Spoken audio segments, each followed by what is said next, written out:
Dear student, GGTU के second year द्वितीय वर्ष कला हिंदी साहित्य के प्रथम प्रश्न पत्र में संकलित कवि केशव दास के काव्य को हम पढ़ रहे हैं, उनका अध्ययन कर रहे हैं, उसकी व्याख्या कर रहे हैं।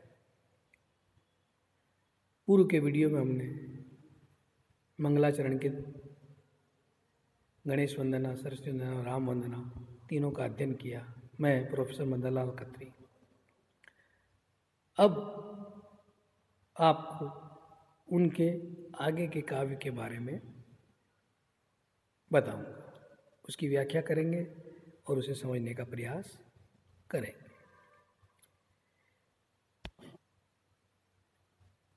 इस जो संकलन, जिस अंश का संकलन किया है, इसमें अंगद रावण संवाद के शीर्षक से अंगद रावण संवाद का प्रस्तुत किया। कुछ और पद भी हैं, पर अंगद रावण संवाद के पद ज़्यादा है। जब राम समुद्र के पार हो जाते हैं पुल बनाकर, जैसा कि ब्राह्मण कथाओं में लिखा गया है, और वे अपनी छावनी, सेना की छावनी लंका के बाहर बना लेते हैं, तब एक ये नियम है कि युद्ध करने से पूर्व किसी राजा को सबसे पहले युद्ध टालने का प्रयास करना चाहिए। जो उसकी इच्छा हो, शर्तें हों, वो सामने वाले के पास भेजना चाहिए। तो उसके लिए किसी को वहाँ भेजने की बात होती है। अब राक्षसों के यहाँ जाना और वहाँ से सलामत आ जाना, तो राक्षसों की वृत्ति तो ऐसी ही होती है। रावण भी इन ब्राह्मण ग्रंथों में ब्राह्मण बताया गया है, तो देवता भी ब्राह्मण और राक्षस भी ब्राह्मण। तो यहाँ चर्चा होती है किसे भेजा जाए, तो ऐसा व्यक्ति को भेजा जाए जिसके अंदर क्या है, शक्ति भी हो, ज्ञान भी हो और अनुभव भी हो। तो बात चलती है, जामवंत बूढ़े हो चुके थे, शक्ति और ज्ञान तो था उनमें, फिर भी बूढ़े थे। सुग्रीव तो खुद राजा था, वो जाने से रहा। हनुमान एक बार जाके आ चुके हैं, दोबारा जाएं तो यूँ लगेगा एक ही इनके पास शक्तिशाली योद्धा है, उसको बार बार भेज रहे हैं। इसलिए फिर युवराज अंगद पर ये अपनी पसंद, उस पर मतलब अपना पसंदगी उतारते हैं, उसे पसंद करते हैं, उसका चयन करते हैं कि अंगद को ही भेजना चाहिए रावण के पास अपने संदेश को लेकर।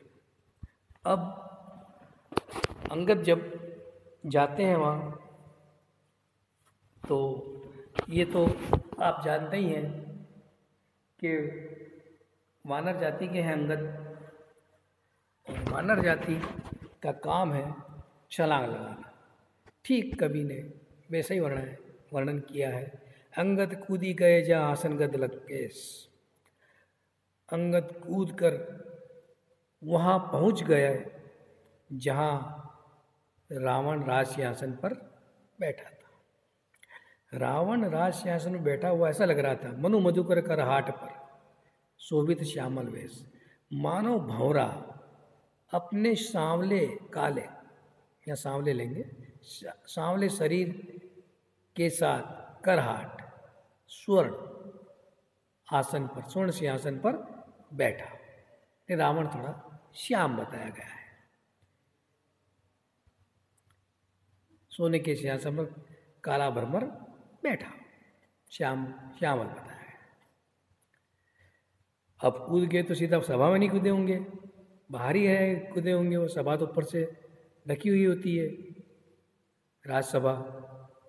तो जब अंदर घुसने के लिए वो जाते हैं तो देखते हैं कि द्वारपाल जो है, द्वारपाल से तात्पर्य मेरा प्रतिहार, वह देवताओं को कुछ बोल रहा है। ऐसा भी ब्राह्मण ग्रंथों में उल्लेख है कि रावण ने सभी देव देवताओं को और ग्रहों को बंदी बना रखा था। इतना सामर्थ्य, इतनी शक्ति उसके अंदर थी। वो उसी की बात को यहाँ कवि वर्णन कर रहा है। पढ़ो बिरंची मौन वेद, हे ब्रह्मा तुम चुपचाप वेदों का अध्ययन करो या वेद पढ़ो। जीव शोर छंडी रहे, जीव देवगुरु बृहस्पति को कह रहा है, जीव देवगुरु बृहस्पति का कहा जाता है। तुम शोर मचाना छोड़ दो, कुबेर बेर के कही न जक्ष वीर मंडी रे। हे कुबेर तुमसे कितनी बार कहा यहाँ यक्षों की भीड़ मत लगाओ। दिनेश जाय दूर बैठी नारदादि संग ही। दिनेश हे सूर्य तुम नारद आदि के संग दूर जाकर बैठ जाओ, या भीड़ मत करो। न बोली चंद मंद बुद्धि, इंद्र की सभा नहीं। चंद्रमा को मंद बुद्धि कहा गया है, और चंद्रमा वैसे भी ज्योतिष के हिसाब से, उसके हिसाब से मन पर बहुत गहरा प्रभाव डालता है, मन और मस्तिष्क पर। ऐसा ज्योतिष में और ब्राह्मण ग्रंथों में वर्णन है।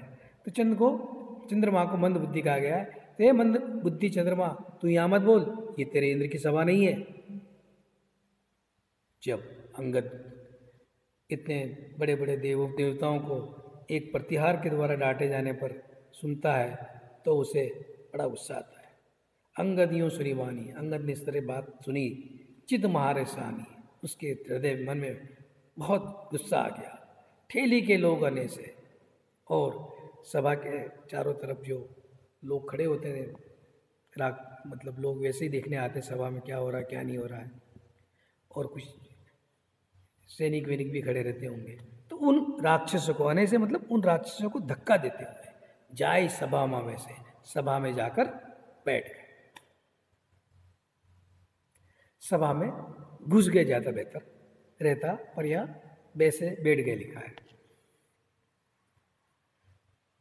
अब रामचंद्रिका का एक गुण और जिसकी चर्चा करना हम लोग भूल गए थे, इसकी संवाद योजना भी बड़ी सटीक है,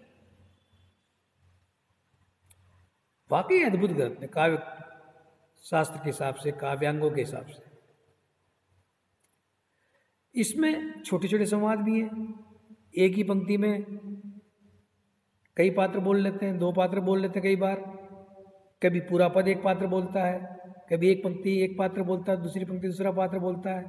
तो संवाद योजना इसकी बड़ी अद्भुत है, और संवाद योजना के कारण भी रामचंद्रिका हिंदी साहित्य में महत्वपूर्ण स्थान रखती है।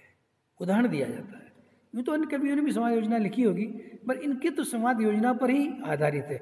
माने एक तरह से संवाद योजना को देखकर कहा जा सकता है कि इसे गीति नाट्य भी बना दिया जाए, इसका तो कोई दुष्कर नहीं होगा, मुश्किल नहीं होगा। कौन हो पढ़े सो कौन ही, रावण पूछता है।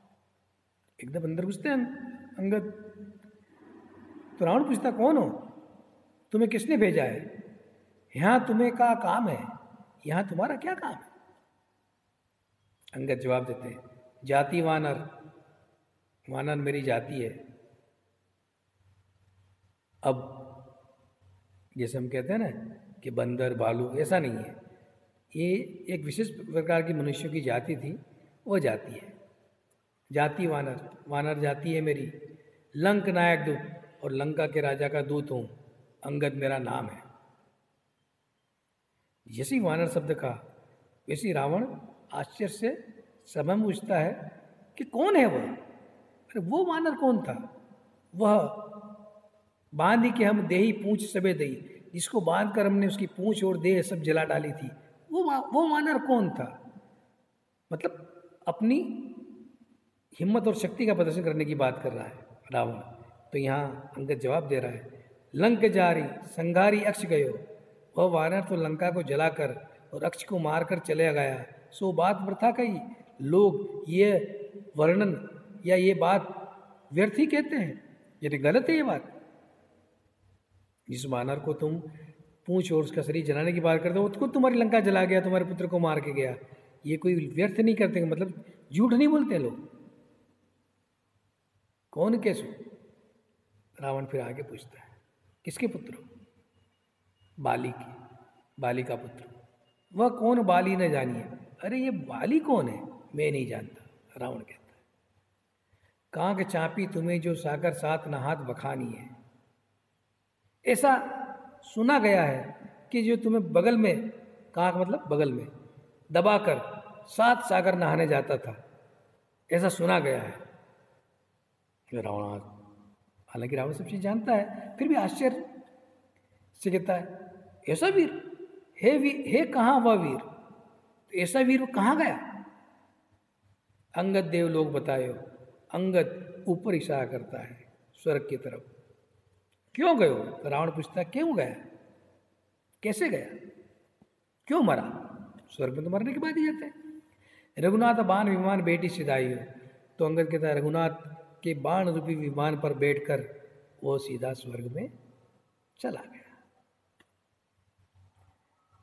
फिर उसको याद आता है कि ये अंगद ने अपने आप को लंक नायक का दूत कहा था, तो फिर प्रश्न करता है लंक नायक को लंका का राजा कौन है। विभीषण देवदूषण कोद है, तो अंगद कहता है विभीषण है जो देवदूषण राक्षसों के अंदर क्या करता है, ईर्ष्या पैदा करता है, राक्षसों के अंदर हृदय में खटकता रहता है, उनके मन में जलन पैदा करता है। मोही जीवित हो ही क्यों, तो रावण फिर अंगद से कहता है मेरे जीते जी वह राजा कैसे हो सकता है, जग तो ही जीवित को कहे। तब अंगद कहता है इस संसार में तुझे जीता हो जीवित कौन मान रहा है, इन्हें संसार तुझे जीवित मानता ही नहीं है। मोही जग को मारिए, तब रावण कहता है इस संसार में मुझे कौन मारेगा, ऐसा कौन है जो मुझे संसार में मार सकता है, दुर्बुद्धि तेरी जानी है। अंगद बड़ी सोच समझ कर जवाब देता है कि तू मरेगा तेरी दुर्बुद्धि के कारण,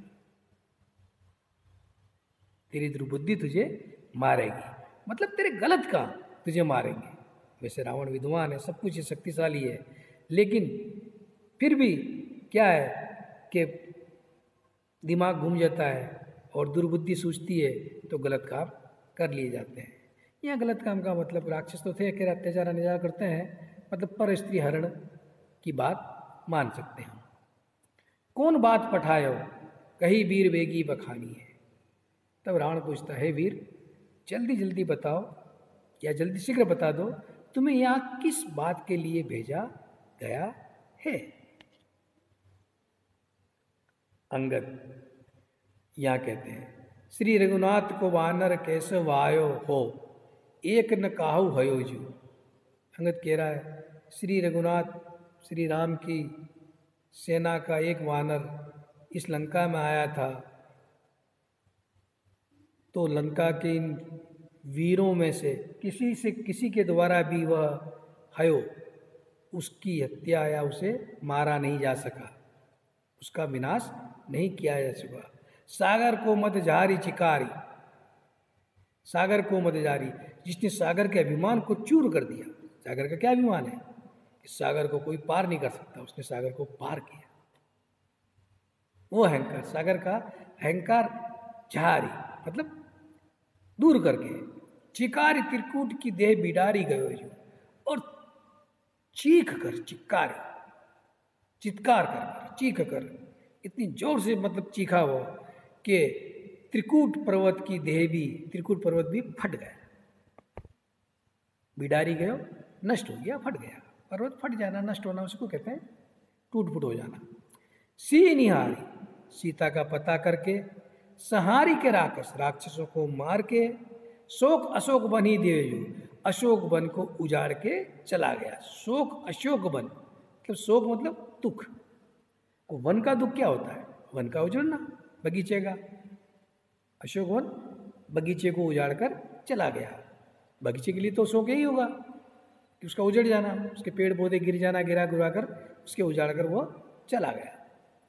अक्ष कुमार ही मारी के, और अक्ष कुमार को मार के, क्योंकि अक्ष कुमार उसे पकड़ने गया था वहाँ अशोक वन में। लंक ही जारी के, और लंका को जलाकर नीके ही जात भयो, वह वानर हनुमान नीके ही बड़ी सरलता से यहाँ से चला गया, कोई उसका कुछ नहीं बिगाड़ सका और हनुमान यहाँ से आसानी से सरलता से चले गए। राम राजान के राज यहाँ धाम तेरे, आए यहाँ धाम तेरे। राजाओं के राजा राम यहाँ तेरी लंका में आए हुए हैं।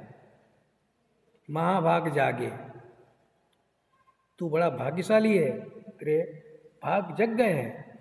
देवी मंदोदरी कुंभकर्णादि दे, रानी मंदोदरी, कुंभकर्ण आदि मित्र मंत्री जितने भी तेरे हों उनसे पूछ देख, उनसे पूछ कर देख ले कि राम का यहाँ आना कितना तेरे लिए शुभ मंगलकारी है।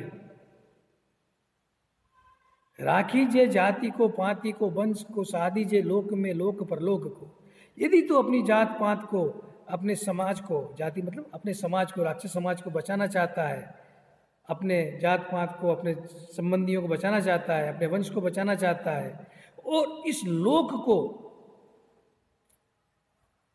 लोक में परलोक को साधना चाहता है, मतलब परलोक प्राप्त करना चाहता है, सिद्धि प्राप्त करना चाहता है, तो आनी के पां परो देशुले कोशुले, अपना राज्य सिंहासन राजमुकुट और धन संपदा लेकर श्री राम के पांव पैरों पर गिर जाओ, उनके चरणों में गिर जाओ, उनके पैर पकड़ लो। आंसू ही इस सीता ही चले ओंक को, और शीघ्र ही श्री राम और सीता अपने घर लौट जाएं।